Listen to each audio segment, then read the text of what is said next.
All right. Got a few more people that are going to join us, and we'll get this started. Hope that everybody is well. Oh yeah, all is well, Julius. How you doing today? Pretty good. All Pretty right, good. man.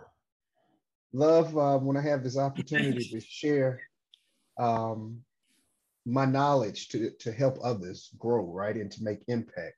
I just believe that, we all have a certain time here on earth and we're all supposed to be here to make an impact. And so I just love sharing, the knowledge that I've learned to help others make an impact. Right on. Mhm.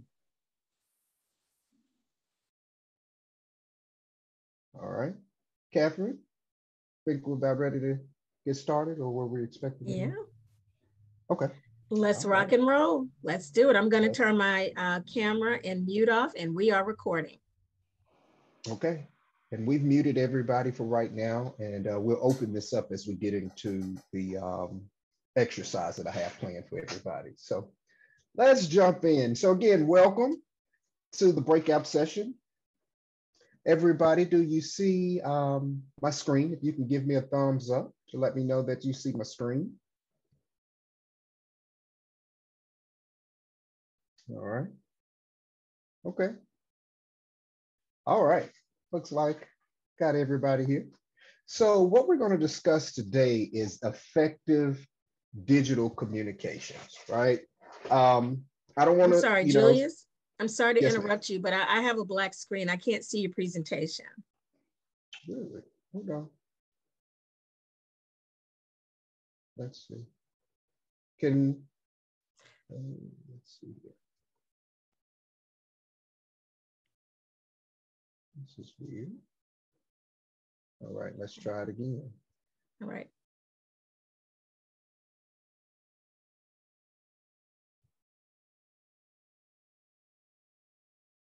All right. Is that better now? Yes, sir. All righty. Let's go for it.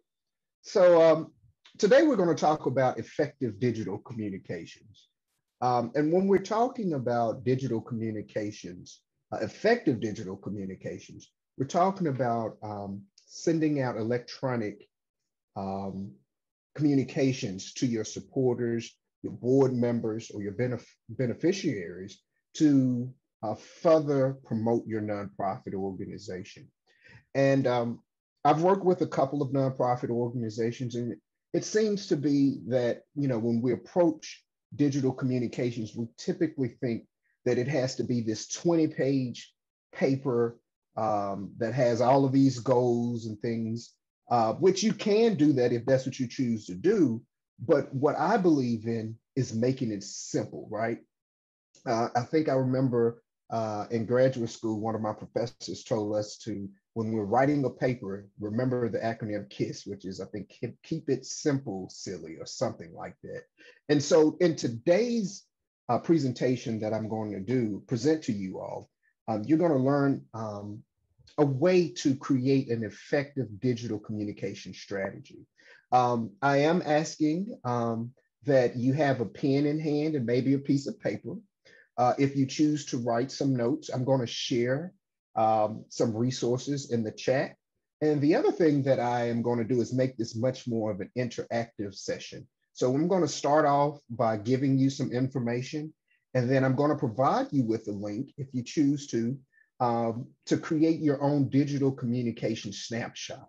And basically what we'll do is fill this in together, and you can ask questions. And then once you submit it, this particular snapshot, you're going to receive an email that has everything that you filled in on that snapshot. And so my goal is hopefully you can leave here today better understanding your needs and the plans to move forward to actually put some digital communication plans into place. All right. So let's get started. So the question is, what is digital communications? In a nutshell, basically, it's your organization's online communication efforts. So in this world today, we have a lot of digital communications examples, right? Social media is one of them. Website, email, text messaging. Believe it or not, even your phone is still considered a digital communication example. And so all five of these, and there are plenty more, but I think for this presentation, we wanted to just focus on these five, and particularly, I'm going to focus on just three. In fact, did you know that the top three communication tools that most inspire your donors to give are social media, email, and then your website? And so these three top communication tools have been rated for the last, if I'm not mistaken, based off of the reports I've read, I think for the past 7 to 8 years, these three tools have always remained at the top three, right? So website, probably about 5, 6, 7 years ago, before social media really became big, probably was at the top, and email has kind of sort of always stayed number two. But social media, email, and website are all of the top three communications tools that inspire donors to give. All right. And so today, during this presentation, we're going to focus our planning around using all three of these tools, or maybe one of these tools, whichever you decide to choose. All right. So an effective digital communications, the goal of having effective digital communication is to engage and build relationships and to make your donors and supporters feel valued. If you're not doing any of that through your communications, you're missing a prime opportunity. And again, I don't want you to think, gosh, that means I have to set up all of these accounts and use all of these tools and write a large strategy paper. It doesn't involve that. It could be something as simple as setting up 2 or 3 plans or ideas to get some communications or get some content out on social media or your website, or maybe it will involve you doing an email campaign. But the biggest thing is, once you have effective digital communications, then you would have been able to engage and build relationships with your beneficiaries as well as your other supporters. So the question becomes, what are the steps to effective digital communications? And so many companies have different steps, but I thought for this particular presentation and for our audience, again, I don't want you all to feel overwhelmed or anything as it relates to digital communications. I thought that it would be best to condense everything that I've read and some of the things that I've done and condense these steps down to 4 key steps. All right. Number 1, you need to understand where you're coming from. You need to take an audit, right? And the audit doesn't mean that you have to take 5, 6 hours to look through things. It can be as simple as 30 minutes. It can be long as an hour or 2, depending on how long you want to set that. But the key thing is understand where I am currently. What am I currently doing to get the message out to the community? If that's, again, on your website, social media, text messaging, what am I currently doing, right? What has worked? What did I not get a lot of likes on? What did I not get a response? If that includes a donation, maybe you sent an email and they didn't reply back with the donation that you anticipated. So number 1, again, you need to take a self-assessment and an audit of your current communications. The next thing is understand your audience and stakeholders. Again, I encourage you to just think about, who are you serving, right? Who are the people that will be greatly impacted by my organization's services? So we'll identify those. Then the next is to set goals, right? And these goals, again, don't have to be anything long. It can be simple as raise more money by December 31st. The key, though, for the goals that we're going to discuss today is that in addition to those general goals, we're going to enhance them by applying the SMART goals, all right? And then the last thing is, after you set your goals, you have to determine, okay, let's plan this thing out and let's create some content. If that's content that you're resharing from a partner or an ally, or if it's some content that a subject matter expert has presented that you feel that your social media followers or your supporters need to hear.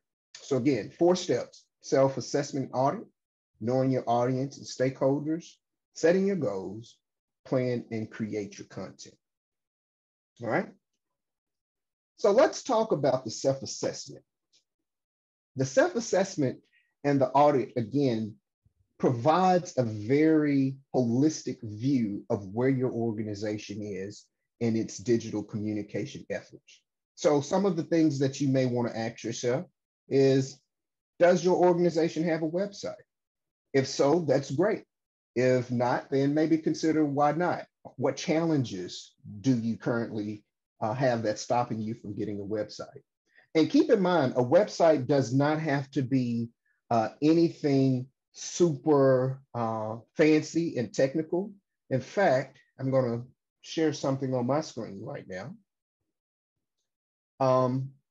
I have one of the things that I've worked with nonprofits on is to create a single page website design. As long as your website is telling people about what you're doing, all right, like your about statement, and as long as it has some form of picture showing your work, an opportunity for people to contact you, and a opportunity or place where people can donate. This is a one-page website. And if you have something as simple as this works. Now, you know, of course, if you have the resources and you want to do something a little more expansive, you may want to, you know, invest the time or the resources to create a more larger website similar to this product here at Parents for Public Schools. But the goal with your website, again, is to ensure that a person has an opportunity to learn about who you are as an organization, what you're doing, and the impact that you've had in your communities. Okay, so the next thing is, are you on social media? Believe it or not, you would think in 2021, everybody would be on social media. There's still some organizations that have not made that leap for whatever reason. If you're one of those organizations, I would implore you and really encourage you to consider at least starting one social media account, because that is just where we are now in this time where people are getting content from social media platforms. So if you do have a social media account, well, how many accounts do you have? How often do you post, right? But jump back to how many accounts you have. A couple of my clients, whenever I meet with them, they always say, I need to be on every social media platform. And what I tell them is, okay, that's a great lofty goal, but do you have the resources? And when I speak of resources, I'm saying from the perspective of not only just money, right? But do you have the time to manage all of those social media accounts? So I encourage all of my clients to consider at least 1 to 2, no more than 3 social media accounts. Now, if you have your own digital team or communications team, or maybe a communications consultant or tech consultant, maybe you can get away with more than 3 accounts, but typically the bandwidth for most nonprofits are about 1 to 2, no more than 3 social media accounts. How often do you post? Research has shown that you should post as frequently, at least once a week. So that at least gives your followers on these social media accounts the opportunity to see that you are still, doing things in your community and that you are active. And then one of the things that a lot of people think that has died by, just have died is emails. Actually, emails are making a big comeback because it is a way to foster a personal relationship with the people that you're emailing.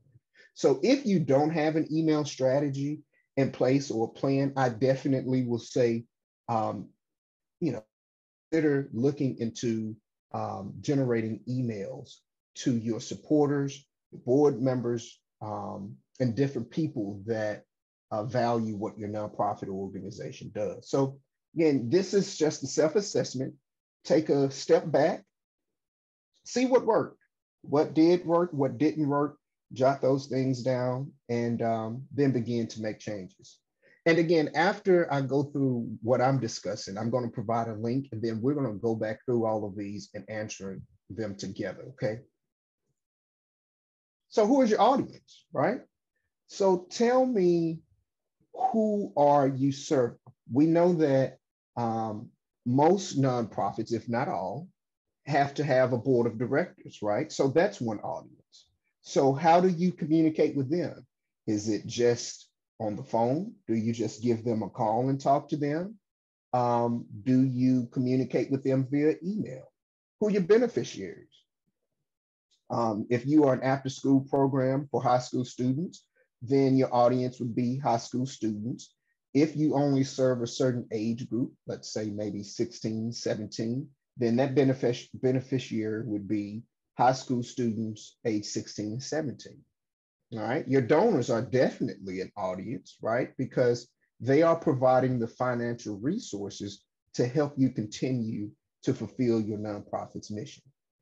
And your supporters and volunteers. So do you have individuals who come and support you at events, or maybe volunteer to do some tech work? Or do you have a relationship with your local college or university where you have obtained some volunteers from the college or university? How do you communicate with them? So after you've done your audit and understand where you're going, think about who your nonprofits serve and who is impacted by it. The next thing you want to consider are your goals, right? So now we know who our audience is. We understand where we are. So the question now becomes, where do we want to go, right? So if we did an audit and we realized that there's no social media presence, then one of your goals may be to create a social media account and become active. And then a further sub goal of that could be, I would like to obtain 15 new followers within the next month. All right. So are your goals about raising a certain amount of money? What about awareness? Is one of your goals about increasing awareness of your mission? What about your email subscribers? Are you interested in growing the number of emails of your audience and your basic supporters? Social media following, do you want to grow those? So these are just, again, very high level goals and these are only a few of them that you could consider as you get prepared to create your SMART goals. Okay, looks like I have a question here. Let's see. Okay, that was from earlier. Everybody still see the screen?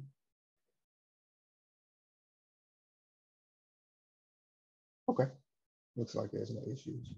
So let's talk about SMART goals. So SMART stands for specific, measurable, attainable, relevant, and time-based.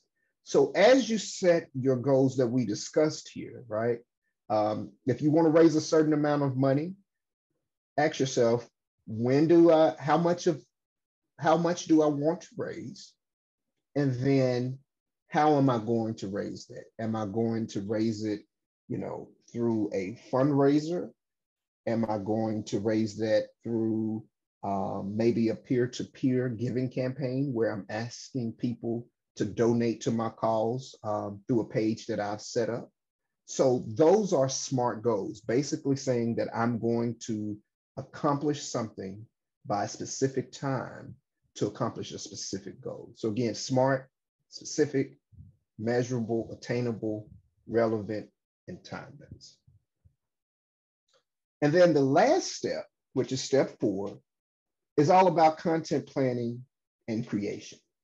I also have created a document that I will share with you. It's a Google document. I will share that link certainly in a few minutes. But actually what you could do is use this template to help you plan your social media and email and website content. So, we'll use this calendar and I'll bring it up on the screen so that you can see me using it as well. But what you would use this calendar to do is to actually determine when are you going to post things, right? What content are you going to post? Is it videos? Are you interested in sharing a testimonial from someone who's benefited from your program services? Is it a social media post that you just want to share? Maybe you've seen an external article from a partner, ally, or someone else in the same field as your nonprofit, and you want to share that. So the communications or the content calendar basically is going to give you an opportunity to sit still and think about week to week, what am I going to put out in this digital atmosphere so that people can begin to learn more about my nonprofit organization. All right. So that was just a brief overview of what is important for effective communications. Before I continue and we get started on the snapshot exercise, I wanted to know, did anybody have any questions? And did that make sense? And if you need to unmute, just let me know, because I would really love for us to have a verbal conversation here. If you are more comfortable with putting questions in the chat, that's fine as well. Okay.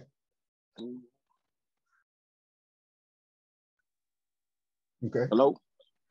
Yes, sir. Hey, how you doing, brother? I'm pretty good. Demetrius, how are you, sir? I'm fine, man. Sitting here listening to this great information you're giving.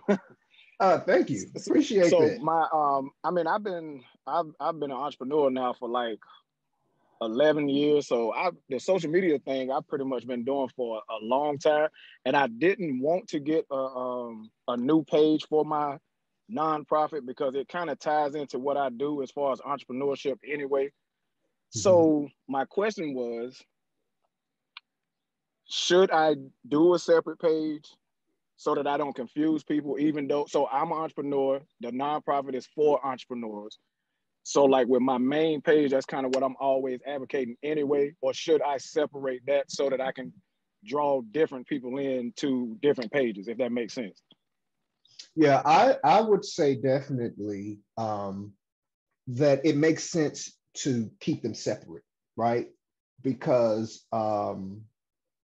it literally, can you all see my screen? Hold on. I think it went to the other screen. Give me one moment. I'm going to finish this up. Okay.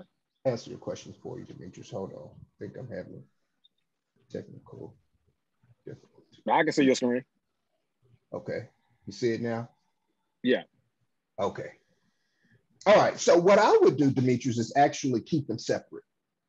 Simply because you don't want to get your messaging confused. So imagine if I was coming to your Facebook or Instagram or whichever social media platform you're on, mm-hmm. and I see information about, your business, and then I see information about your nonprofit, it kind of gives a conflicted view of your information. So I would encourage you to create your separate presence and then invite people that are on your original page to come to your nonprofit page. And again, this gives you an opportunity to speak clearly to donors, potential volunteers to help your nonprofit organization. It's a little bit more challenging in my experience working in the nonprofit sector, and just seeing other nonprofits or other entrepreneurs kind of blending the two. People feel a little less apprehensive to be engaged simply because the nonprofit page is geared more towards volunteer opportunities and donations and more about the impact of your nonprofit organization.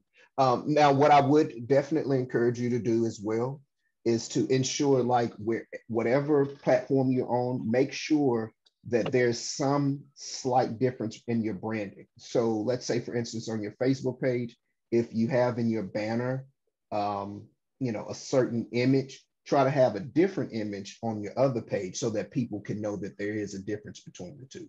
Now, I have seen some organizations that use the same logo. I think that that's challenging as well, but if that's the strategy that you're taking, at least somehow create some type of branding that differentiates between the two. Okay. Okay. I will do it. Appreciate it. Yes, sir. Were there any more questions? Let's see. Okay.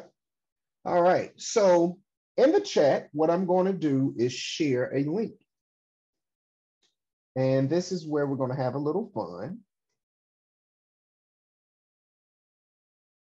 And I would really love if you can participate. It's not anything that's going to require a lot of work on your behalf. So Excuse you me, will Julius. see. Yes, sir. I had one more question before you got into that. Yes, sir. I haven't started a website yet, but I'm gearing up to do all that stuff this weekend. Now, the one pager you were talking about, is it a specific host that you use to do that? Because I use Wix with my two business websites now. Okay, so I am a big fan of WordPress. Wix works the same way as WordPress. I just am so fond of WordPress because that's what I've known for almost like 15 years. So you could do the same thing on Wix as well, just do a single page layout, similar to what I showed earlier. But WordPress is what I use, and I designed this in WordPress, but you literally have the same flexibility with Wix.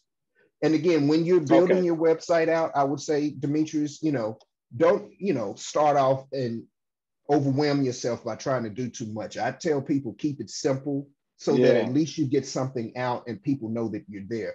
Truthfully, Demetrius, and I'm glad that you brought up the whole thing about website. A lot of people still believe that websites are not important.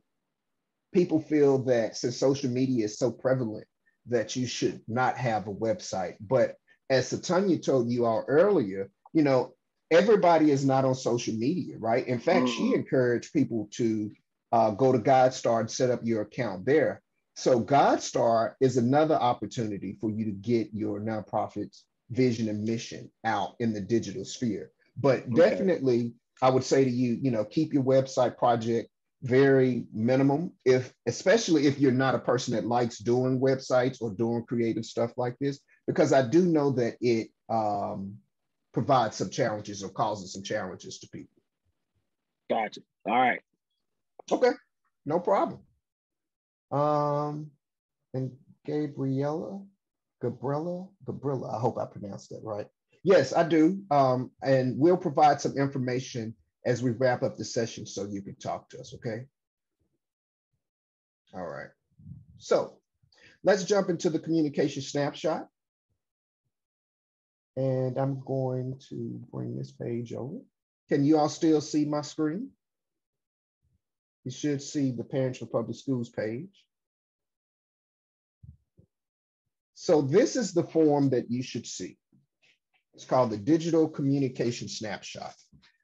Basically, I created this as a way to get us to talk amongst each other as a group, and for you to think based off of what I discussed earlier of ways that your organization can begin to add some strategy around what you're doing, either on your website, email, or in social media, so that once you leave here today, you can say, okay, these are the things that I need to work on next to help me reach whatever goals we establish today, okay? So does everybody have this pulled up on their screen? And if you don't want to actually participate by typing on the screen, or if you're unable to, if you want to write some of this down, you can do that as well, okay? And Julius, what you're about to do is actually the link that's in the chat, right? Yes, ma'am. This is literally the link. So you can click on there and it's going to take you where I am.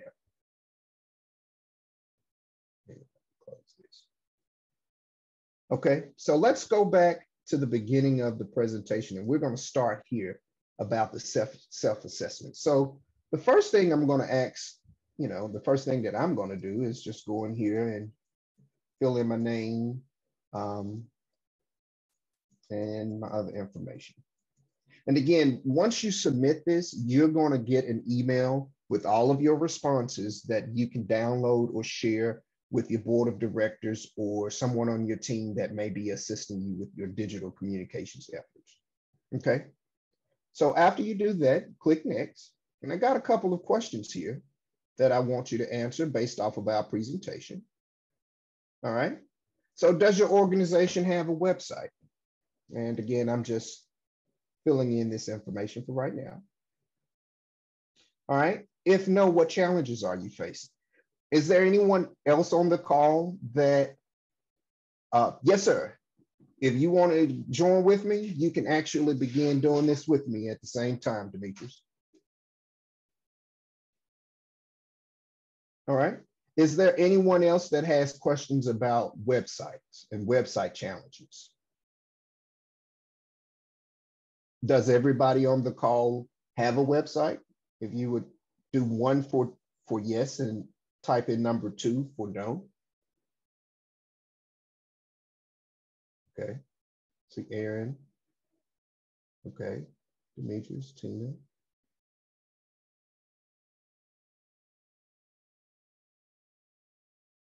Okay. All right. Aaron even put his out here. Move, baby, move.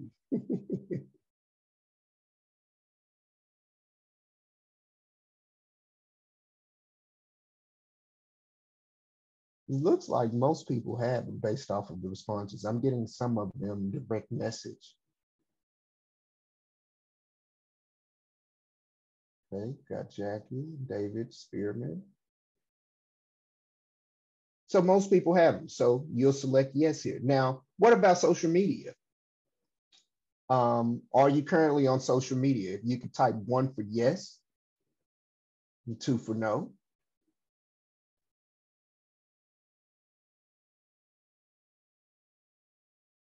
Okay. So David and Jackie, I'm gonna call on you all right now. So you want to speak to, and you don't, this again is just a comfortable space where we can all talk. So what do you feel has been one of your challenges to getting on social media? So I'll speak to that. So the challenge for me is the management, is just having somebody to manage the account. There's a lot of hats that we wear. And so I just need to find somebody that can oversee that and keep up with the pace of what needs to be done as far as the post and all. Okay, all right. Mr. Spearman, were you able to? You just haven't went there yet. Okay, understand. So on your particular form, if you would indicate no, and then just some of your challenges, because the goal again of doing this form together is to think about in a collective environment here with everybody, how we can move past some of these challenges. And maybe someone on the call also can share, like with Jackie's concern, what management strategies are others in the group who are currently on social media using to manage your page? Are you doing it, or do you have someone that you've contracted out with to do it? Can someone speak to that? So let's look, let's see. Gabriella, did I pronounce that right? Are you able to unmute and maybe speak to how you are handling your social media management? Yes, can you hear me? Absolutely, thank you. Good morning, everyone. Yes, we have social media, but it's very limited. We basically use it to tag our partners when we do community outreach, homeless feeding. So we use it to tag other Facebook pages. We probably very minimum posts, but that's because I tap into some of the younger folks. And so they try and juggle between schoolwork and managing the post. Okay. And am I pronouncing your name right? Is it Gabriella? Did I say that right? Correct. Okay. So I'm glad that you pointed that out about using some of the younger people in your community. This is a key point that I tell so many nonprofit organizations, that you don't have to know how to do those things, right? It's about you establishing a relationship with, if it's some kids or some teenagers at your local high school, or if it's someone in college who needs community service hours. So if you wouldn't mind, would you speak to how did you establish that relationship to give some of the others on the call some ideas of maybe how to bring someone in on a volunteer basis to help with social media? Sure. We, during one of our meetings, we just opened up and said, is there anyone that has an interest or have the ability or skills to manage a media site? And, you know, several of the youth did. And one of the other ladies. So we had one to do the Facebook and one to do the website. So basically it was just tapping into the resources and skills that were available within our means. Okay. And it has been effective for you? Yes. We probably need to have more of a presence, shall I say, you know, when you were talking about the audience, we probably need to do more to visualize, but right now it's probably every other week and monthly that is a post on Facebook, and on the website it's basically just for information services. So right now it's effective, but that was why I asked the question about if you do consultations so that we can enhance to make our presence more visible. Okay. And yes, ma'am, I do. And like I said, we'll make sure we get that information to you by the end of the day or at the end of the conference. But we definitely have a way to work with you to assist you, ma'am. Thank you. Absolutely. So with your social media presence, then how many platforms do you use? So check that box, however many you use. And if you're not using social media at all, there is an NA option there where you can select not applicable. But as you can see here, there's 1, 2, 3, 4, 5, 6, 7. This is the top 7 list of social media platforms. This again is only the 7 that I know that nonprofits are using to grow their organization and to expand their impact.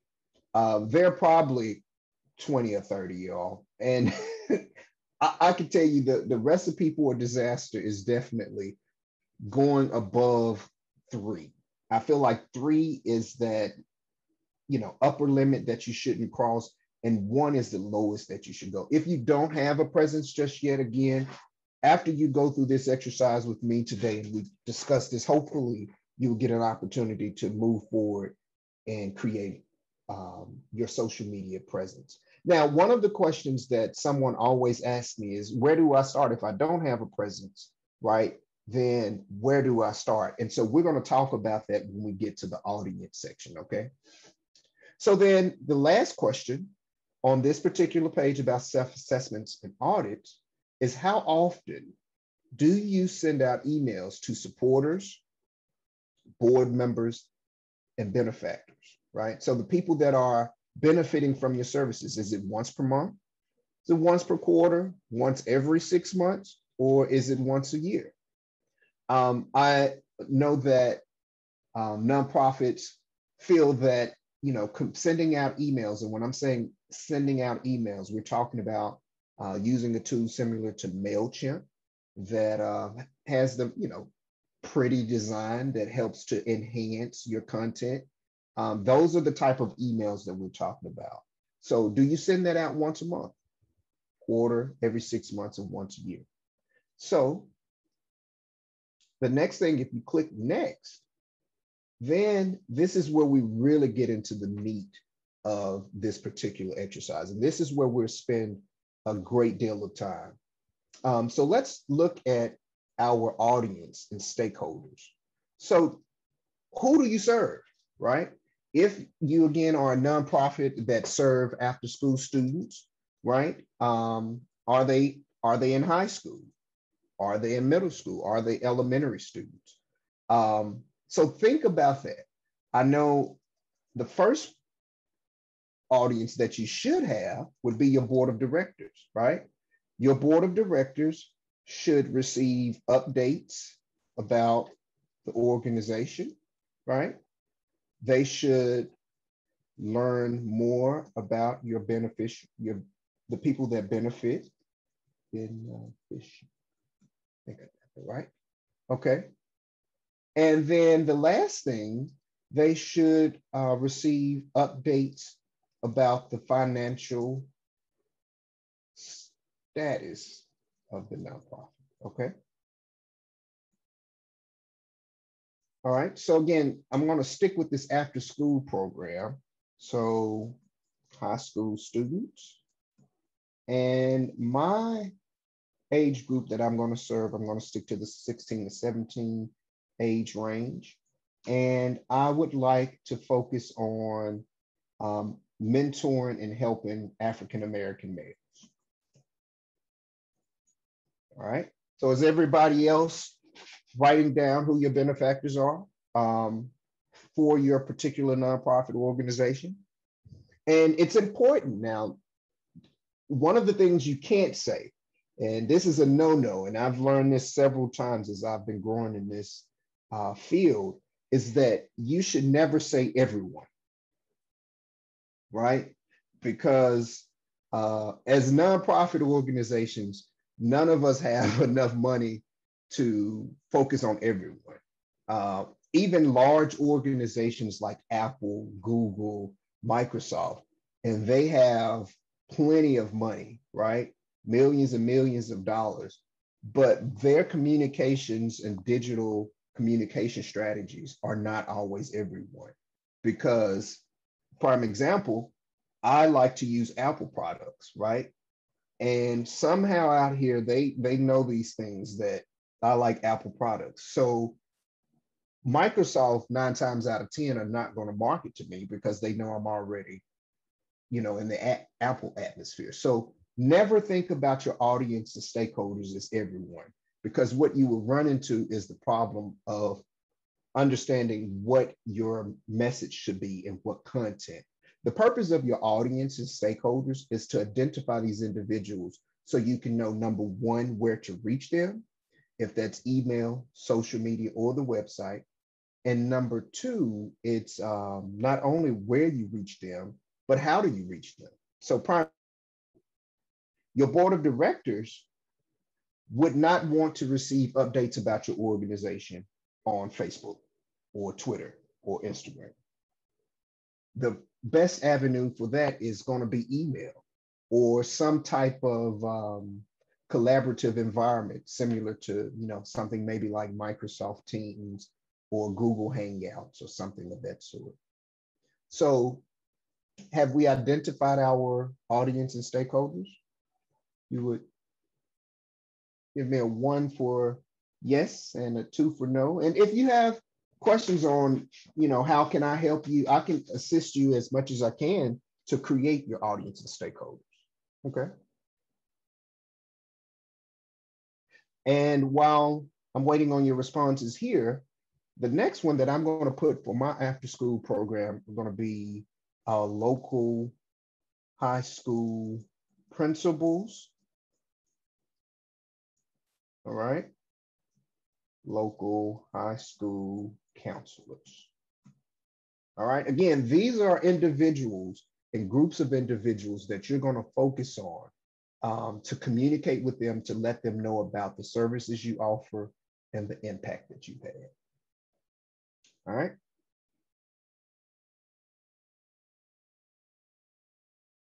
And the last one that I'm going to place here are my donors, because they need to know about what I'm doing, what I have done, and what people are doing in my program after school, right? So my donors are definitely the last one. All right. So I'm gonna call on somebody to share. Let me see, I'm looking on my screen here. Who wants to volunteer? Anybody wants to volunteer before I call on somebody?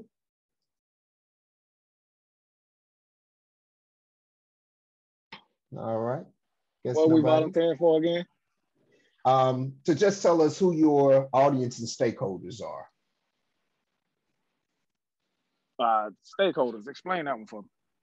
So those would be the individuals that are impacted by your program or have a connection to your nonprofit organization. So this is like potential stuff, right?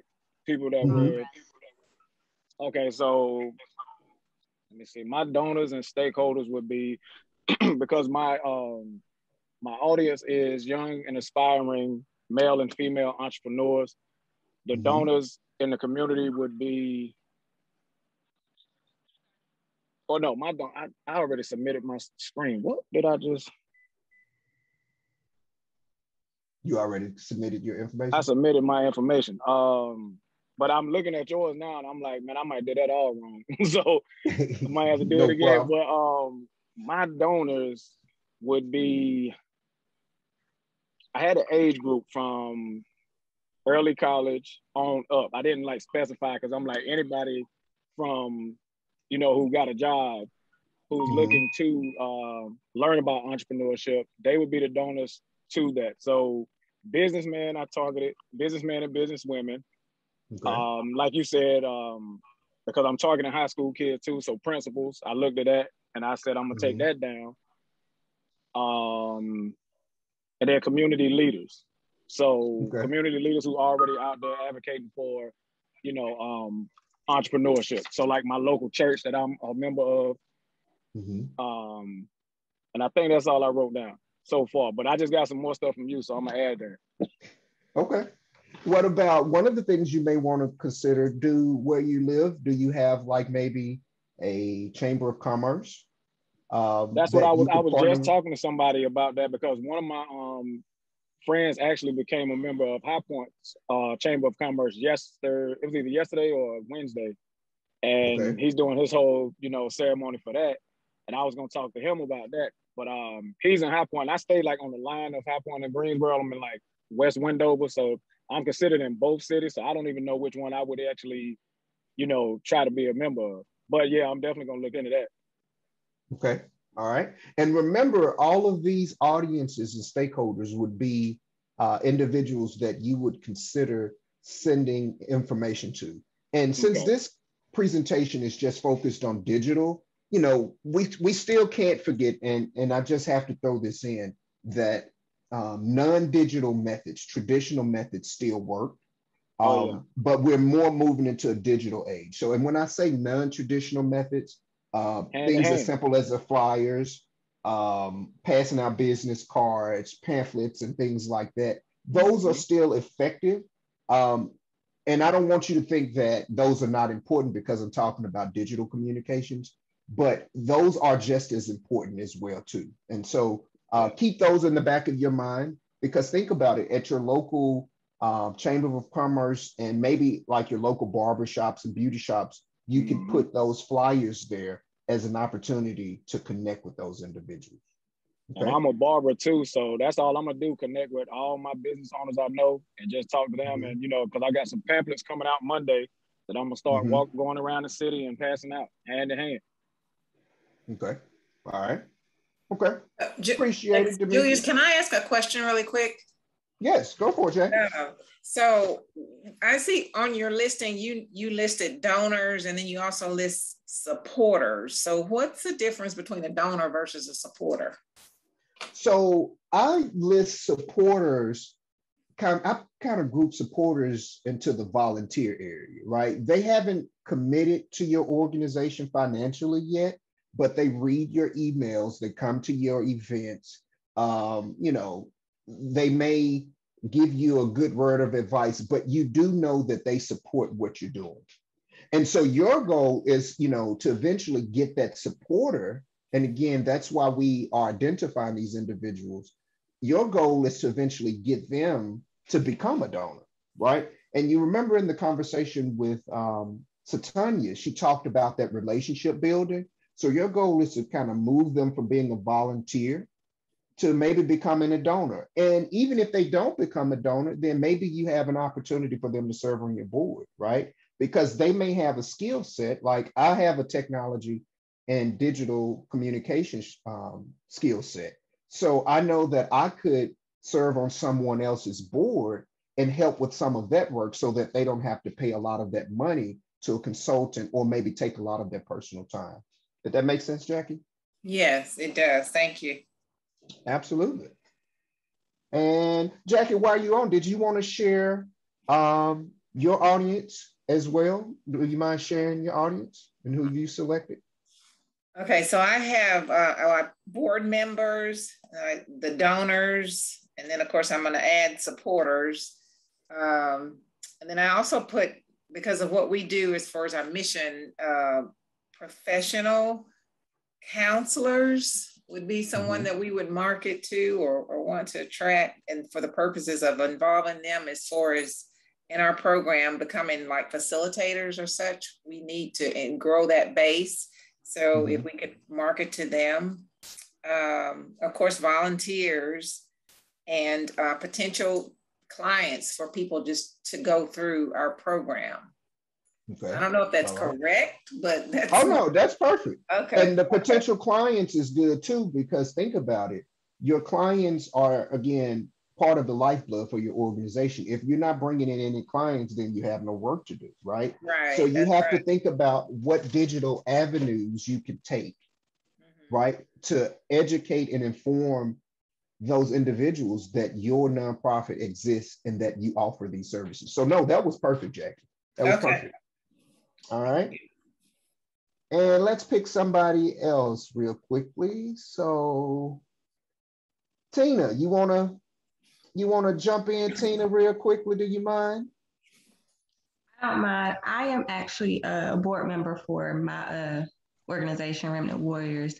But I did put board of directors, women and young girls, because that's who we aim to serve, donors, volunteers, and ministers, simply because it is a ministry-based organization where we equip women and young girls with methods, strategies, Bible studies. That's kind of what we do. Okay. All right. So let me ask you this, and I want everybody to think about this too, because again, keep in mind that as nonprofit organizations, we are limited on resources. So, one of the things that I want you all to do with this list of audiences and stakeholders is actually go in here and kind of think about prioritizing this list, right? All of them are important, but let's just say we're looking at what we're doing today for the next 3 months. This whole communications plan, a snapshot that we're doing, let's just put our mind in this and say, this is going to be for the next 3 months, our plan. So I would like for you now to look at this list here and say to yourself, okay, who would be first? Well, I know, like Jackie said earlier, that the people, my clients, will be number one. So I know for me, it'll be my high school students. So which one of your audience and stakeholders would be high priority? And then I want you to go from number one all the way down. So I'm going to first put my high school students. My board of directors are super important, right? Because they are responsible for everything related to this organization. They're my boss. They're responsible for signing checks, doing all of those things. So I'm going to put them here as well. I want to make sure that my high school principals and counselors are there because, again, they can help me get the word out to my high school students. And then I always think that, oh, you're welcome, Mr. Palmer. Thank you. So then we have donors and then we have supporters. Okay. So did everybody get a chance to put theirs in order? And even if you just have one, please know that that's fine. At least we got your mind thinking of being targeted, right? And understanding that you can't have a communication strategy that works for everybody. You do have to have some kind of focus here, okay? So it looks like we're gonna keep it moving here. So here's the fun part, right? Goals. So let's talk about what are your organization digital goals. Do you want to raise amount of money? And you can select all of these if you want to. I would recommend to select anywhere between 1 and 2, no more than 3. Again, because I don't want you to leave this session or this exercise feeling, you know, the thing that we're going to do is actually attach SMART goals to whatever you choose here. So for me, I want to raise a certain amount of money in the next 3 months. And I want to increase the number of benefactors or clients. And the next thing I want to do is increase the awareness of the mission. All right. Again, you can also add here if you have a other digital goal. You may have an event coming up. Let's say you may have a virtual event similar to For the Love of Community Summit that you're putting on. And so you may, one of your digital goals may be to, you know, increase the number of people that have registered for the event. And you can actually type that down here by clicking on Other and typing that information there. All right. So let's see. Call on somebody. So Jesse, would you mind, are you participating with us? And would you mind chiming in on what are your digital goals for your organization? You can unmute you. Let's see, let's get you unmuted real quick. There you go. Hello? Did I lose her? Hello. She needs to unmute. She's muted. Oh, you're still muted, ma'am. Let's see.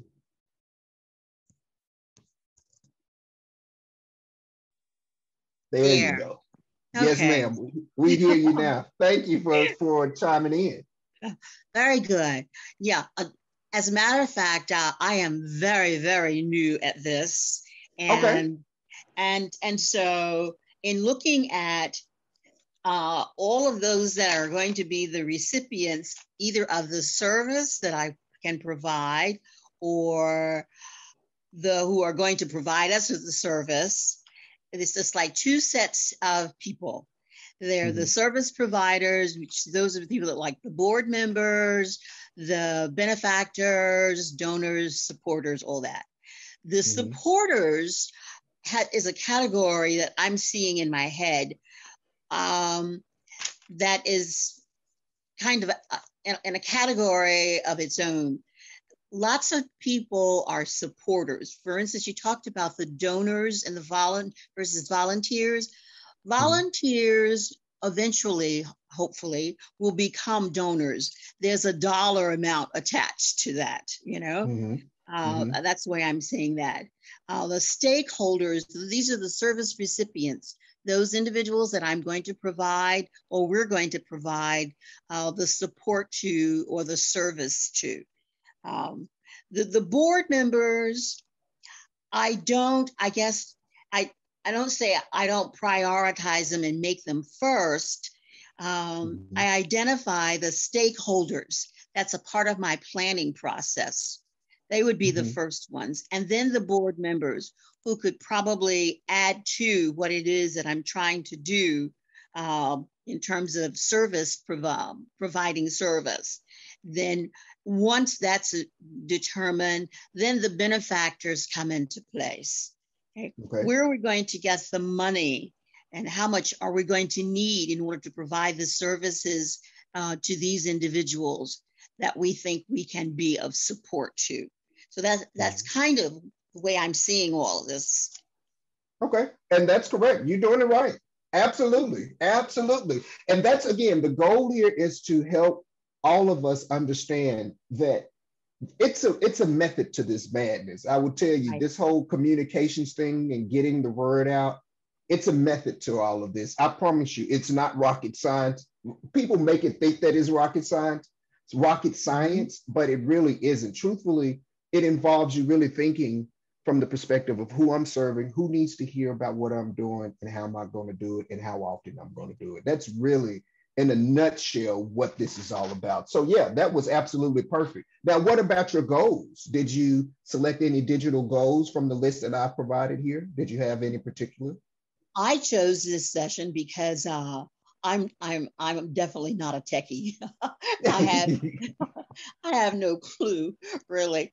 I'm old school still, paper and pencil, that kind Understand. of thing. So yes, and even with my attempting to learn all this digital stuff, I have a paper, a pad, and pencil right here handy. Understand. And I don't apologize for it because I'll probably continue to do this. But the goals, I guess the fundraising and all of that, again, that's here's where I'm a touchy-feely. And I think Miss Corona has just kind of messed up my situation where I can get out there and actually engage people, you know. But I think that's probably important. I've got to figure out a way for me to get the financial support that I need, since I'm not able to do that one-on-one, give you a hug if you give me some money. You know? Mm-hmm. So I haven't laid it out yet, but it's this session that you're providing us with, it's helping me to kind of think it get through, my head right. Yeah. Well, and you know, I will say this, and I'm loving the fact that you mentioned the whole thing about COVID, and that's the reason why I really wanted to talk about effective digital communications, because we saw over the last year, and even still now, people are still very guarded and within their homes. And so if we're not out fellowshipping and interacting, then we have to come up with another plan. And that's what this whole digital communications is about, is being able to touch your people and update them without actually having to touch them and be in their whole space with them. Okay. Right. All right. Well, thank you so much for joining us, and I'll be calling back on you a little bit later, okay? Very good. Thank you. Thanks for the information and the opportunity. You're welcome. You're welcome. So it looks like I want to call on Miss Sheena Beasley. Are you participating with us, Sheena? And did you select your digital goals for your organization? And if you want to tell us about your organization as well, that'll be great. Hi, Julius and everyone else. Yes, I am participating. I'm a little late, but I'm here. Okay. Yeah, right. and I'm glad to be here as well. I am the founder and executive director of the Almond Connection. We are a nonprofit that services men and women with criminal backgrounds, providing access to services that they need to become self-sufficient and productive citizens.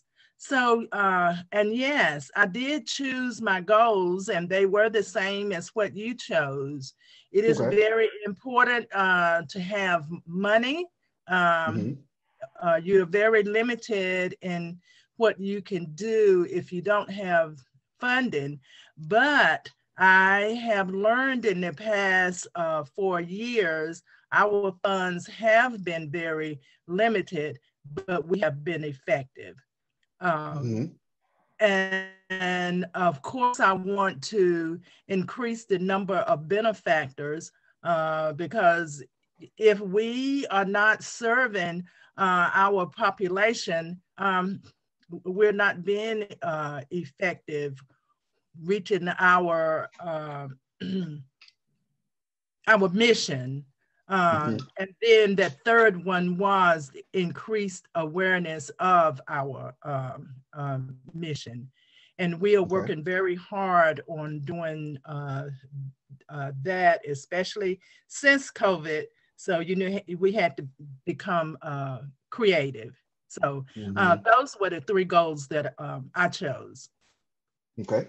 All right. Well, thank you for sharing that with us. Now, and when we have 20 minutes, they just alerted us. So we're going to move now to our SMART goals. So keep in mind that SMART stands for specific, measurable, achievable, results focused, and time bound. So I'm going to show you all something. And I thought this was a good example. I didn't have an opportunity to put it within the presentation. But can you all see this on my screen right now, what I'm highlighting? So this lady basically wrote a letter, and she's talking about their upcoming fundraiser. And she says this year's campaign will begin August 4th and run through August 25th. Our number one goal this year is to raise $14,000 so that we can send 500 students to school with supplies they need. Last year, we raised $11,245. So although this year's goal is aggressive, I think the addition of our development assistant and the improving economy make it possible. In the coming weeks, we will finalize our plans for recruiting fundraisers and donors, but I wanted to let you all know our goal as soon as possible. So this is an email that she sent to her team. Some of the things that she has in here are related to our SMART goal, right? Number one, it was specific. Her goal is to raise $14,000. It's measurable because at the end of the campaign, they want to measure the amount they have raised against their total. It's attainable and ambitious, right? And again, when you're setting your SMART goal, I wouldn't say, let's say for instance, again, we're creating this whole communication snapshot for the end of December 31st, 2021. I would say be very cautious of setting, numbers, right? You don't want to say, I want to raise $1 million by December 31st, unless you have, somebody that's going to hit the lottery or somebody on your board that can cut you $1 million check. I probably would kind of scale back that goal of whatever that is. So make sure that it's ambitious. It's relevant. Her email explains that reaching her fundraising goal will help 500 students, and it's time-based. It goes from August 4th and ends August 25th. So let's go back to our form here. Now, you're going to create your SMART goals from the digital goals that you selected above. So prime example, I want to raise a certain amount of money.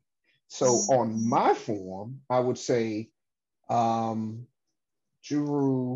would like to raise $5,000 by December 31st, 2021 to teach website courses to after-school students.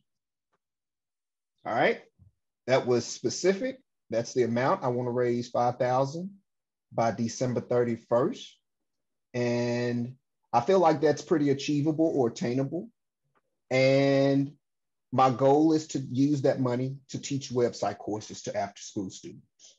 All right, so that's my example. So think about what your example would be. What would be your SMART goal for your digital goal? All right. And then to increase the awareness of my mission, I would say JURU will recruit 10 new high school students by October 15th, 2021 by working with local high school principals and counselors.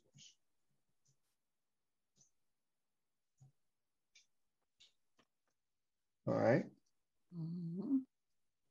Okay, so this one right here really goes to increase the number of benefactors. So that's what this one goes with. And then the next SMART goal that I have here is to increase awareness of your mission. So my nonprofit already has a social media presence. So the way that I would want to increase awareness is I'm going to say, I'm going to grow my Facebook fan following by 10% by December 31st, 2021. All right. Anybody have any challenges with your SMART goals or have any questions about your SMART goals? And you don't have to press submit just yet, just in case you want to go back to this, because there's a few more steps that we have to take. But if you want to press submit, you can. But if you want to refer back to this for the time being, when we go through the remaining parts of the presentation, you could do so. And then afterwards, you could press submit. But you will receive this email with all of this information. So let's go for it here. Demetri said he needs a do-over. Well, that form is going to be active. You can use that form for the next 2 or 3 weeks. We're going to keep it live just in case you want to reference it and maybe use it to jog your memory to try to help you create some more of your digital communication goals. Mrs. Spearman, would you love to let us know maybe one of your SMART goals?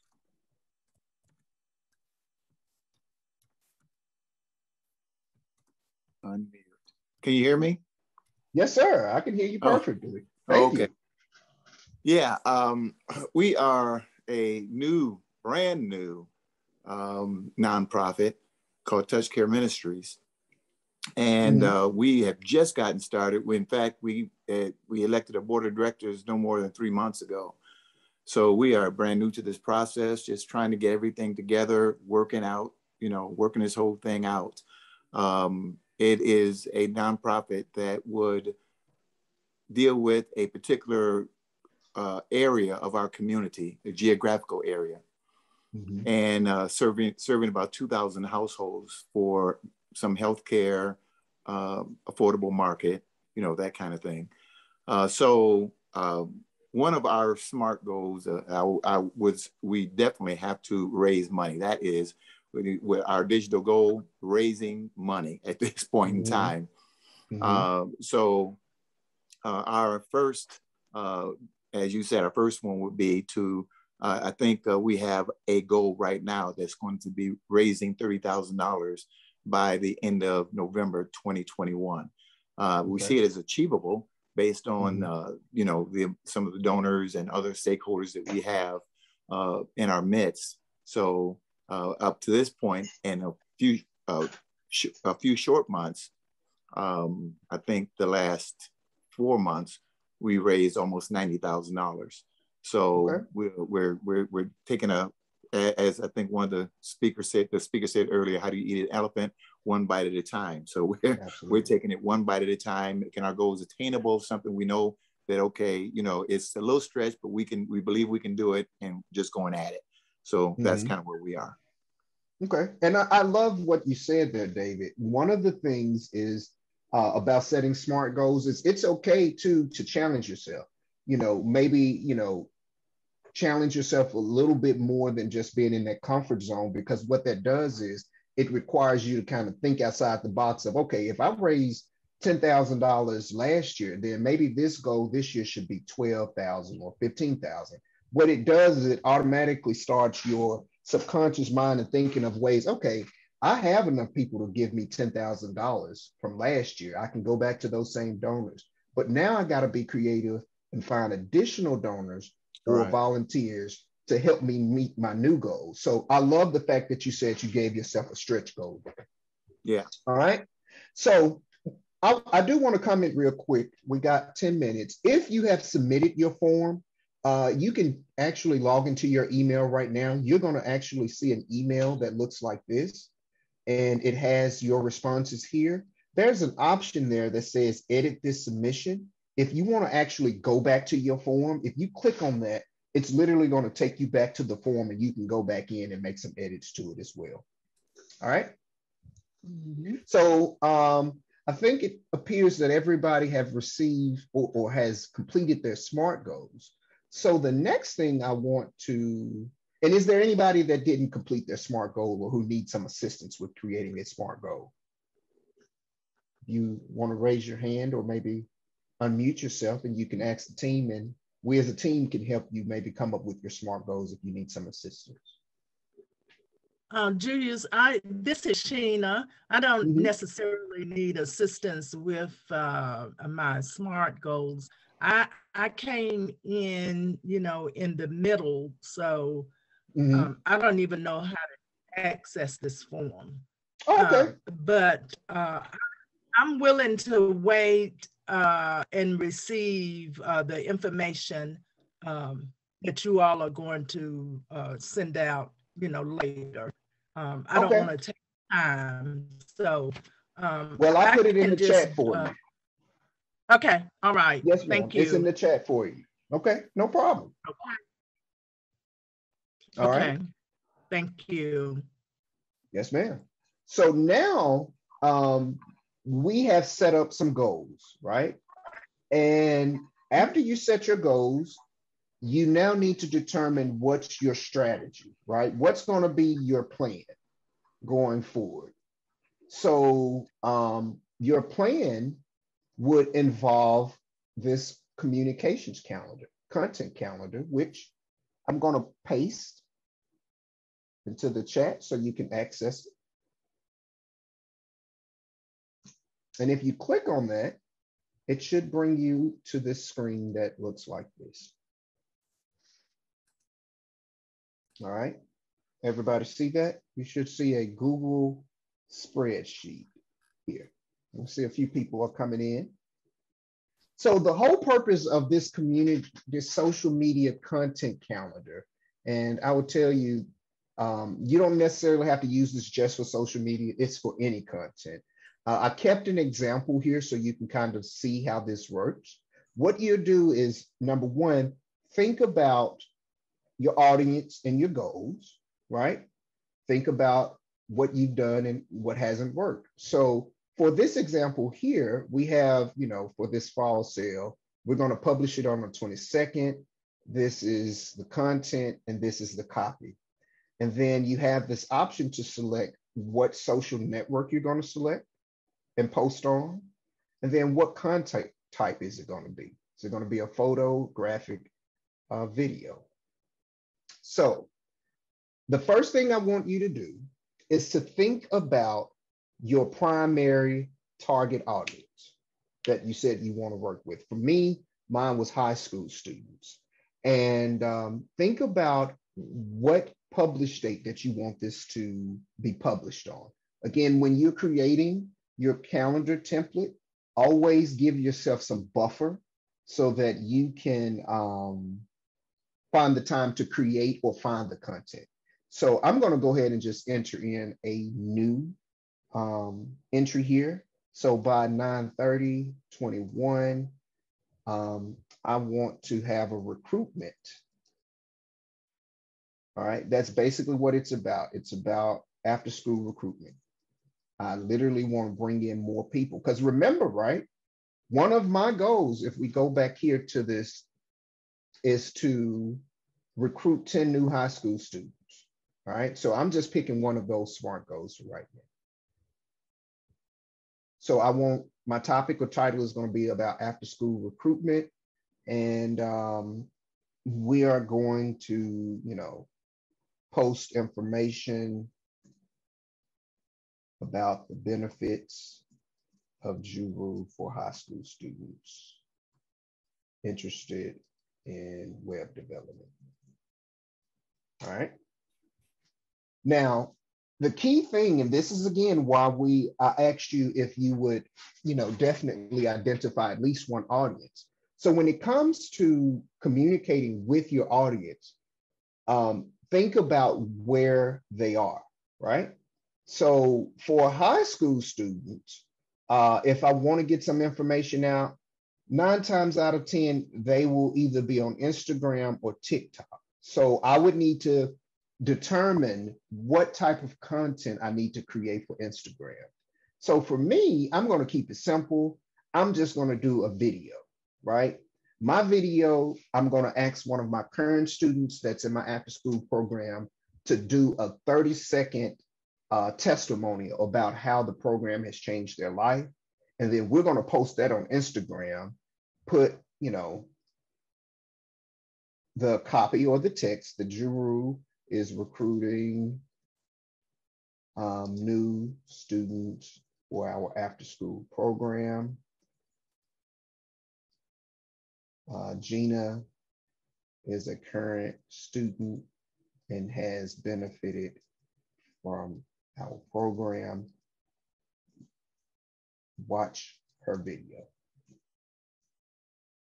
And the last thing that you'll do is, again, make that connection to your website, because if you are recruiting them, you want to give them the opportunity to sign up immediately. So you want to redirect them either to your website, or if you have something on social media that they can use to sign up, you can put that link to whatever that is on your social media platform. And then the last thing here, actually, the link should have gone here, sorry. You should put the link here under retail. As you can see, it's kind of running over there, but we'll put my website there, all right? So now you would put that content out. You will begin to look at how many likes, how many shares, how many people are interacting with it, and you'll continue to post information that way. So this is how you use the social media calendar. Did that make sense to everybody? Again, this is a way for you to get a very holistic as well as a deep view of what content is going to go out.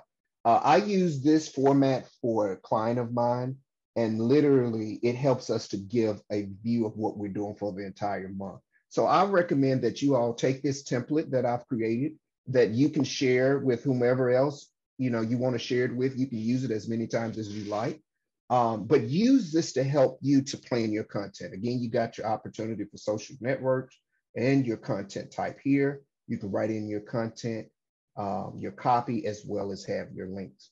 And so you may say, well, Julius, I don't know, how do I come up with content? Okay, so some of the ways that you can come up with some additional content is think about cause awareness holidays. So let's say, for instance, I don't know if there's a tech day, and I've got 3 minutes and we'll be wrapping up. If there's a tech day coming up in September, I don't know. But if it was, what you could do is actually connect one of your posts that's an email or post on social media or Instagram around one of these holidays. So if I was an after-school program that focused on literacy, so on September the 8th, they had International Literacy Day. What you could do is say, okay, some of the content I can post is Happy International Literacy Day, read with your kids, here's a list of books from a website, and you can put a direct link back to that other website that has a list of books.